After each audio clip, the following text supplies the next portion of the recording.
ஆண்கள் சீக்கிரம் உணர்ச்சி வசப்பட மாட்டார்கள். ஆண்கள் சீக்கிரம் உணர்ச்சி வசப்பட மாட்டார்கள். என்ன பண்றது? நான் அப்பவே உனக்கு சொன்னேன், பாரு வானான்னு இங்கிலீஷ்ல சொன்னதுனால உனக்கு புரியல. நீ பாட்டுக்கு கிழின்னு கிழிச்சிட்ட. இப்ப நம்ம கிழிய போறோம். பொறுமை கிடையாது. ஆணுக்கு பொறுமை கம்மியா இருக்குமா? ஓகே. அப்புறம் சென்ஸ் ஆஃப் ஹியூமர் வந்து அதிகமா இருக்கும் sir. Sense of humour. Okay. நீங்க ரொம்ப காமெடியா பேசுறீங்க. அப்படியா? थैंक यू மா. பொண்ணுங்க அதிகமா சாமி அதிகமா கும்பிடுவாங்க. என்கிட்டயும் சொன்னானுவலே. அப்புறம் ரகசியத்தை அவங்களால பாதுகாக்க முடியாது. தலை வெடிச்சிடும். நிறுத்துங்க. கல்யாணம் ஆகாமே வாழ்க்கையை கண்டினியூ பண்றதுக்கு பதிலா இந்த கல்யாண சுந்தரத்தோட வாழ்க்கையை இன்னைக்கே முடிச்சுக்கிறேன். என்னோட இழப்பு இந்த ஊர் பெண்களுக்கு ஒரு பாடமா இருக்கட்டும். நீங்கள் எப்போது வெட்கப்பட்டீர்கள்? எப்படியெல்லாம் வெட்கப்படுகிறீர்கள்? மாமா ஒரு ஓமா கடிச்சு துப்பிடும். அப்ப மாமா கொடுக்குறேன். ஓமா மாமா ஓமா மாமா ஓமா மாமா. பொண்ணு பார்க்க போகும்போதுன்றது அவ்வளவு தைரியமா நிமிந்து பொண்ணை பார்க்க முடியல. ஓகே. ஒரு வெட்கம் வந்து நம்மளை தடுத்துது. எனக்கு காபி குடிக்கிற பழக்கமா? ஓகே எடுத்துக்கடா. அமைதி அமைதி. 4 பெண்கள் உட்காந்துருக்கும் நடுவில் ஒரு ஆண் பொண்ணை வைக்க போறோம். சூப்பரா சொல்லிட்டாரு. அதான் 4 பொண்ணுங்க உட்கார்ந்து இருக்க இடத்துல ஏன் சார் எவ்வளவு நாளா தொழில் பண்றோம் மறப்பமா நாங்க. நீங்க ஊருக்கு போயிட்டு வந்து பாருங்க சார், அப்படியே ஷாக் ஆயிடுவீங்க. ஒரு பொண்ணை ஏர் எடுத்து மூஞ்சிக்கு நேரா பாத்துருப்பாருன்னு கூட எனக்கு தெரியல. அவ்வளோ பழமா இருக்காரு பாக்குறதுக்கு. சண்டால பேப்பல என் பொழப்பு வர சொன்னா உன்ட்ட பொழப்ப சொன்னியா? பெண்கள் பக்கத்துல உட்காரும்போது ஒரு வெட்கம். பஸ் சீட்ல கூட உட்காரும்போது கொஞ்சம் கூச்சமா இருக்கும். ஏன் சிலப்பா குறுக்க கொண்டு வந்து காலை விடுற? காலை விடுறாங்களா? சரி விடியா. கொஞ்சம் மேக்கப் போட்டு வரும்போது கொஞ்சம் வெக்கமா இருக்கும் சார். கொஞ்சம் மேக்கப் போட்டு வரும்போது வெக்கமா இருக்கும். சரி. மறுபடியும் வந்துட்டானா? 6 நாள் தங்கினதுக்கே 6 ஆயுசம் முழுகிட்டான். இந்த முறை எத்தனை நாள் தங்க போறானோ? ஆனா வந்துட்டு மீசெல்லாம் முளைச்சிருச்சு, பெரிய மனுஷன் ஆயிட்டியா அப்படின்னு சொல்லும்போது நிச்சயமா சூப்பர். இப்பதான் நீ பாயிண்ட்டுக்கே வந்திருக்க.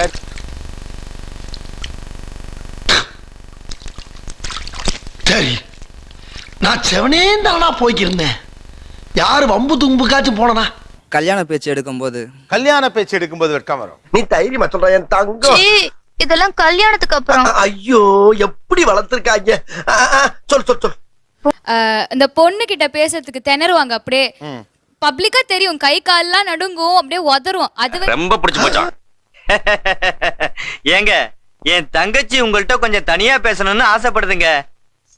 இந்த கல்யாணத்தும் போது சாப்பாடு ஊட்டி விடுவாங்க. அட்டகாசமாங்க. I love you சொல்லிக்கலாம்ல.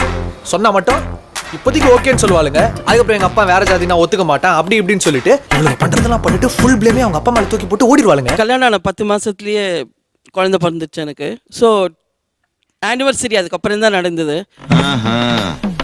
கேட்டுக்க. So one of his friends வந்துட்டு வாவ் குட் ஜாப் என்னாரு. அப்போ வந்து இவருக்கு இதான் வேலை. ஒரு பையன் கிட்டே கூப்பிட்டு ஏதாவது சொல்றோம்னா இப்போ அவன் அதை கேட்கலன்னா அவ்வளவுதான் சமக்கோ வரும். அழகோட ஆண்டவன் திமிரையும் சேர்த்து கொடுத்துருக்கான். உங்களெல்லாம் கூட்டிட்டு போய் நல்லா பண்ணணும். அட்வைஸ் நான் சொல்லி அந்த பையன் வந்து அந்த பொண்ணோட படத்துக்கு போயிட்டான். அவன் செத்துட்டான். கொசுக்கடி இல்லாம நிம்மதியா தூங்குங்க. அத்திம்பேர் செத்து போல தூங்கிட்டு இருக்கார். நல்லா லவுட் வாய்ஸ். சோ நான் கத்தனா பில்டிங் ஃபுல்லா கேக்கும். எங்க அம்மா அது எவ்வளவு லவுட் வாய்ஸ். என்ன எழவி அது. கோபம் வந்ததுன்னா கண்ணா பின்னான்னு பேசுவேன். வாயில எப்படி வார்த்தை வருதுன்னே தெரியாது. என்ன பண்றது? நான் அப்பவே உனக்கு சொன்னேன், பாரு வானான்னு இங்கிலீஷ்ல சொன்னதுனால உனக்கு புரியல. நீ பாட்டுக்கு கிழின்னு கிழிச்சிட்ட. இப்ப நம்ம கிழிய போறோம். கையில இருக்க கண்ணாடி வாழையெல்லாம் பிரிச்சு செவுத்துல அடிச்சு அவர் அடிக்கணும்னு எனக்கு வெறி வருது. கொளுத்தி கொலை பண்ணிடுவோம். இன்னைக்கு என்ன கொலை பண்ணிடுவேன். நைட்டோட நைட்டு ஆள் வச்சு கண்டகடமா வெட்டி கழுகு போட்டு. ஆனா அடிக்க முடியல because I know he stronger than me. என்ன ஆளை வச்சு கொலை பண்ணிடுவேன் நீ. பண்ணிடுவேன். ஆமா என்ன தாங்க முடியல. அவன் அடிக்கிற அளவுக்கு கோவம் வரும். ஆனா அடிக்க முடியாது. ஏன்னா அவன் திருப்பி அடிச்சா தாங்க முடியாது. நீங்களா யாருடா? How do I tell you? 2 கை அது கண்ட்ரோல் பண்ணிக்கிற வரைக்கும் அது எவ்வளவு தூரம் இறங்குதோ இறங்கட்டும்ன்ற அளவு பிரஸ் பண்ணிக்கிறது. கிள்ளுவீங்களா? அப்படியே புடிச்சிக்கணும். இல்லனா எதிர்க்க இருக்கவங்க செத்தாங்க. ரொம்ப விவரமான பொண்ணாவும் இருக்கு. ரொம்ப விவரமான பொண்ணு தான். பிரின்சிபலா ஒர்க் பண்ணும்போது பசங்க சொன்ன கேட்கல அப்படின்னு ஆக்சுவலி எனக்கு ஷர்ட் பட்டன் போடாம வரலன்னா சாத்திடுவேன். அது எவனா இருந்தாலும் சரி. எவ்வளவு பெரிய இல்லைன்னா காலரை பிடிச்சி தூக்கிடுவேன். Very sorry to say. கோவம் வந்துச்சுன்னா பாத்ரூம்ல போய் உடனே குளிக்கிறது. ஏன்னா நம்மளோட ப்ரெஷர் ஏன்னா பிளட் எல்லாம் செம்ம ஹாட் ஆயிரும். அதை கூல் பண்ணிக்கலாம். இல்ல உன் கால் ஏன் இப்படி ஆடுது? டான்ஸ் கிளாஸுக்கு போறேன் சார். இங்க இருந்தே ப்ரிப்பேர் பண்ணாதான் அங்க போய் ஆட முடியும். வரட்டுங்களா? நிறைய கோவம் ஜாஸ்தியா வந்துருச்சுன்னா அழுவேன், பட் ஆனா சத்தமே வராது.